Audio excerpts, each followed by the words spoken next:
मैं सम्राट हेमचंद्र विक्रमादित्य बोल रहा हूं। मैं वही हेमचंद्र विक्रमादित्य हूं जिसके नाम मात्र से मुगल सैनिकों के पसीने छूट जाया करते थे। मैं वही हेमचंद्र हूं जो भारत का एकमात्र ऐसा हिंदू शासक रहा जिसने मुगलों और अफगानों को खदेड़कर दिल्ली पर शासन किया। मैं वही हेमचंद्र हूं जिसने अपने जीवन की शुरुआत एक छोटे से नमक व्यापारी के रूप में की और वहां से अपने पराक्रम, अपनी बुद्धि के बलबूते पर मुगलों और अफगानों को खदेड़कर दिल्ली के तख्त पर शासन किया। मैं वही हूं जिसने अपने जीवन काल के दौरान कुल 23 युद्ध लड़े और एक भी युद्ध नहीं हारा, सिवाय एक के जो मेरे जीवन का अंतिम युद्ध साबित हुआ। मैं वही हेमचंद्र हूं जिसे मध्यकालीन भारत का नेपोलियन कहा जाता है। मैं हेमचंद्र विक्रमादित्य भारत का अंतिम हिंदू शासक रहा।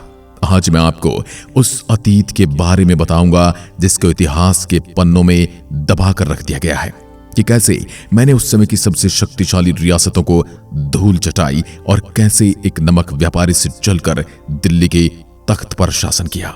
मेरा जन्म राजस्थान अलवर के एक छोटे से गांव मछेरी में 2 अक्टूबर 1501 ईस्वी को राय पूर्ण दास के यहां हुआ। मेरे पिता पहले पुरोहित का काम करते थे, किंतु बाद में मुगलों के द्वारा पुरोहितों को परेशान करने के कारण हम हरियाणा रेवाड़ी में आकर नमक का व्यवसाय करने लगे। मेरी शिक्षा रेवाड़ी में आरंभ हुई। मैंने संस्कृत, हिंदी, फारसी, अरबी तथा गणित के अतिरिक्त घुड़सवारी में भी महारत हासिल की। साथ ही पिता के नए व्यवसाय में अपना योगदान देना शुरू कर दिया।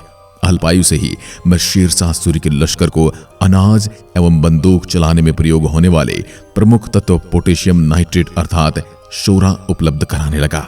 इसी बारूद के दम पर शेरशाह सूरी ने हुमायूं को 17 मई 1540 ईस्वी को कन्नौज के युद्ध में हराकर काबुल लौट जाने पर विवश कर दिया था। मैंने उसी समय रेवाड़ी में धातु से विभिन्न तरह के हथियार बनाने के काम की नींव रख दी, जो आज भी वहां पीतल, तांबा, इस्पात के बर्तन आदि बनाने के काम के रूप में जारी है। दिनांक 22 मई 1545 ईस्वी को शेरशाह सूरी की मृत्यु के पश्चात उसके पुत्र जलाल खान ने इस्लाम शाह सूरी के नाम से गद्दी संभाली और 1545 से 1554 तक दिल्ली पर शासन किया। पंजाब से बंगाल तक फैले हुए राज्य में अनेक अफगान सरदारों ने मौके का लाभ उठाकर बगावत करनी चाहिए, लेकिन इस्लाम शाह ने सबको पराजित कर दिया। उसने यह भी महसूस किया कि शासन की इस व्यवस्था के लिए हिंदू कर्मचारियों और सैनिकों की सहायता लेना आवश्यक हो गया है। अतः उसने अपनी सेना में कई राजपूत जाटों को भर्ती किया। प्रशासनिक कामकाज के लिए भी उसने कई कर्मचारियों की नियुक्ति आरंभ की। ऐसे समय दिल्ली के एक प्रभावशाली सरकारी व्यापारी ने इस्लाम शाह को मेरे बारे में बताया। इस्लाम शाह ने मेरी कार्यकुशलता को देखते हुए मुझे दिल्ली का बाजार अधीक्षक नियुक्त कर दिया। थोड़े ही समय में पदोन्नति करके खाद्य एवं आपूर्ति विभाग का अधीक्षक बना दिया। मैंने अपनी योग्यता सिद्ध की और इस्लाम शाह का विश्वास पात्र बन गया। इस्लाम शाह हर मसले पर मुझसे राय लेने लगा। मेरे विश्वास पात्र काम से प्रसन्न होकर उसने मुझे दरोगाए डाक चौकी के महत्वपूर्ण पद पर आसीन कर दिया। मैंने इस पदभार का दायित्व अत्यंत कुशलता, दूरदर्शिता एवं कर्तव्य परायणता से निभाया। इस्लाम शाह के अन्य सभी प्रमुख पदाधिकारी एवं सैन्य अधिकारी अफगानी थे। उनके बीच अपनी प्रतिष्ठा का सिक्का जमाने में मैं आश्चर्यजनक रूप से सफल रहा। सैन्य गतिविधियां प्रशासन और जन सामान्य के बीच एक अविच्छिन्न संपर्क सेतु बनकर मैं आम नागरिकों से लेकर सुल्तान तक की प्रशंसा का पात्र बन गया। अनेक अफगान सरदारों की अनिच्छा के बावजूद इस्लाम शाह ने मुझे 6000 सवारों की मुखियादारी दी और अमीर का खिताब दिया। दिनांक 22 नवंबर 1554 को ग्वालियर में अपनी मृत्यु से पूर्व इस्लाम शाह ने मुझे बंगाल की व्यवस्था सौंपी। इस्लाम शाह की मृत्यु के बाद उसका 12 वर्षीय पुत्र फिरोज शाह सूरी गद्दी पर बैठा, किंतु वह कुछ ही महीने शासन कर सका। 1554 में ही उसे शेरशाह सूरी के भतीजे मोहम्मद मुबारिज खान ने मौत की घाट उतार दिया और स्वयं आदिल शाह सूरी के नाम से 1554 से 1555 तक शासन करने लगा। आदिल शाह एक घोर विलासी और लंपट शासक था और शासन की बिल्कुल भी परवाह नहीं करता था। फलस्वरूप अनेक अफगान अधिकारियों ने उसके विरुद्ध बगावत करनी आरंभ कर दी। विरोध को दबाने और राजस्व वसूली के लिए आदिल शाह ने मुझे ग्वालियर के किले में न केवल अपना वजीर यानी प्रधानमंत्री बनाया, वरन अफगान सेना का सेनापति भी नियुक्त किया और आदिल शाह ने चुनार, जो कि मिर्जापुर के पास की, एक राह पकड़ ली। इस प्रकार संपूर्ण अफगान शासन अब मेरे हाथ में आ गया था। तब मैं हिंदू राज्य का स्वप्न देखने लगा था और मैं अपनी रणनीतियां भी बनाने लगा था। हुमायूं जो पहले 1540 ईस्वी में शेरशाह सूरी द्वारा हार कर काबुल खदेड़ दिया गया था, ने दोबारा हमला करके शेर शाह सूरी के भाई सिकंदर सूरी को पंजाब में हराकर जुलाई 1555 ईस्वी में दिल्ली पर अधिकार कर लिया। उस समय अफगान सरदार आपस में ही संघर्षरत थे। उत्तर भारत, मध्य भारत, बिहार और बंगाल तक उन्होंने अपने झंडे बुलंद कर दिए। आदिल शाह के सबसे बड़े शत्रु इब्राहिम खान ने कालपी में सिर उठा लिया था। तब आदिल शाह के आदेश पर मैंने अपनी बड़ी सेना और 500 हाथी तथा तोपखाना लेकर आगरा और दिल्ली की ओर कूच किया। जब मैं कालपी पहुंचा तब मैंने निश्चय किया कि पहले इब्राहिम खान को समाप्त किया जाए, इसलिए मैंने शीघ्रता से उसकी ओर कूच किया। मेरे आने की खबर सुनकर इब्राहिम भागकर बयाना चला गया। मैंने उसका पीछा किया और बयाना को घेर लिया। ये घेरा 3 महीने तक चलता रहा।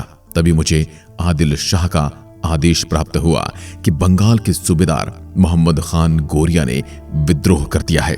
तब मैंने बंगाल की ओर कूच कर दिया और आगरा से 15 कोस की दूरी पर छप्पर घाट नामक गांव के निकट मोहम्मद खान गोरिया से युद्ध किया, जिसमें मोहम्मद मारा गया। इसके बाद मैंने बंगाल में अपने सूबेदार शाहबाज खान को नियुक्त किया। इसके लगभग 6 महीने बाद 27 जनवरी 1556 ईस्वी को हुमायूं की दिल्ली में मृत्यु हो गई। हुमायूं की मौत का समाचार सुनकर मैं समझ गया कि अब हिंदू राज्य के अपने स्वप्न को साकार करने का समय आ गया है। मैंने मुगल साम्राज्य को खाड़ फेंकने के लिए दिल्ली की ओर कूच किया। अफगान साम्राज्य की पुनर्स्थापना का लोभ देकर मैंने अफगान सरदारों को मुगलों से न मिलने दिया। मैंने उन्हें भड़काए रखा। ग्वालियर से निकालकर रास्ते में बंगाल, बिहार, पूर्वी उत्तर प्रदेश एवं मध्य प्रदेश की कई रियासतों को अपनी सेना में शामिल कर लिया। आगरे का मुगल सूबेदार इस्कंदर खान उज़्बेक मुझसे युद्ध किए बिना ही मैदान छोड़कर दिल्ली की ओर भाग खड़ा हुआ। इस प्रकार मैंने आसानी से आगरा पर अधिकार कर लिया। 1553 से 1556 के मध्य आदिल शाह के वजीर और सेनापति के रूप में पंजाब से बंगाल तक कुल 22 युद्ध जीते। अब इटावा, कालपी और आगरा प्रांतों पर भी मेरा अधिकार हो गया। ग्वालियर में मैंने हिंदुओं की भर्ती से अपनी सेना मजबूत कर ली। 6 अक्टूबर 1556 ईस्वी को मैंने अपने सभी सेनाधिकारियों, अनेक पठान योद्धाओं, 40,000 घुड़सवारों, 51 बड़ी तोपों और 500 छोटी तोपों के साथ दिल्ली के कुतुब मीनार से 5 मील दूर तुगलकाबाद में अपना डेरा जमाया।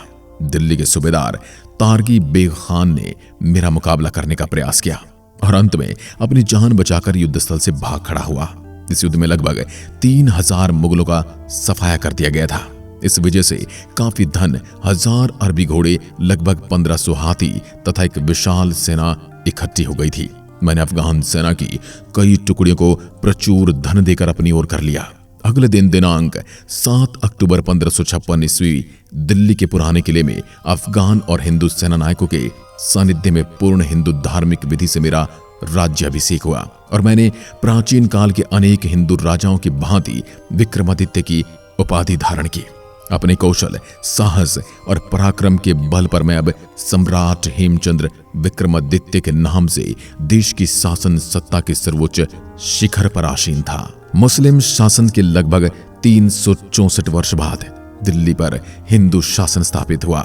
निसंदेह यह भारतीय इतिहास का स्वर्ण दिवस रहा होगा। मैं जन्मतः हिंदू था। सुल्तान के शासनकाल में मैंने अपने पराक्रम से ऊपर चढ़ते चढ़ते उच्चतम अधिकार पद पाया।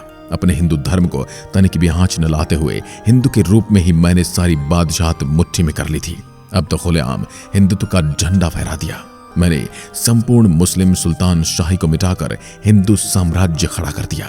फलतः कट्टर मुस्लिम जगत में एक ही चिल्लाहट मच गई, तौबा तौबा, इस्लामी सल्तनत डूब गई। इस अवसर पर मैंने अपने नाम के सिक्के जारी किए, सेना का प्रभावी पुनर्गठन किया और बिना किसी अफगान सेनानायक को हटाए हिंदू अधिकारी को नियुक्त किया। मैंने अपने छोटे भाई जुझार राय को अजमेर का सूबेदार बनाकर भेज दिया तथा अपने भांजे रमैया यानी रामचंद्र राय और भतीजे महिपाल राय को सेना में शामिल कर लिया।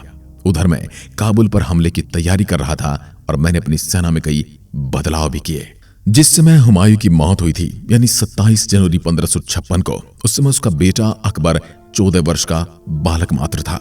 पानीपत के युद्ध से पूर्व अकबर के कई सेनापति उसने मेरे खिलाफ युद्ध करने के लिए मना कर चुके थे।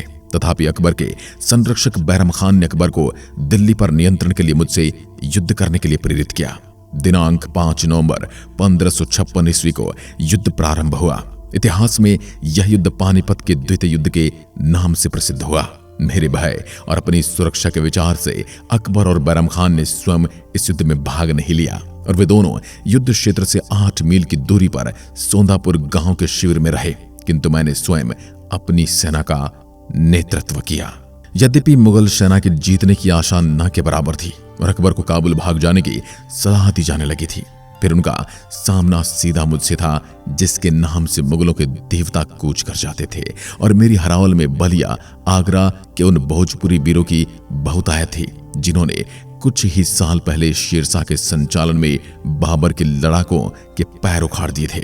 उनके बादशाह हुमायूं को दरबदर फिरने को मजबूर कर दिया था और राजपूताना की वीर प्रसविनी भूमि को रौंद डाला था।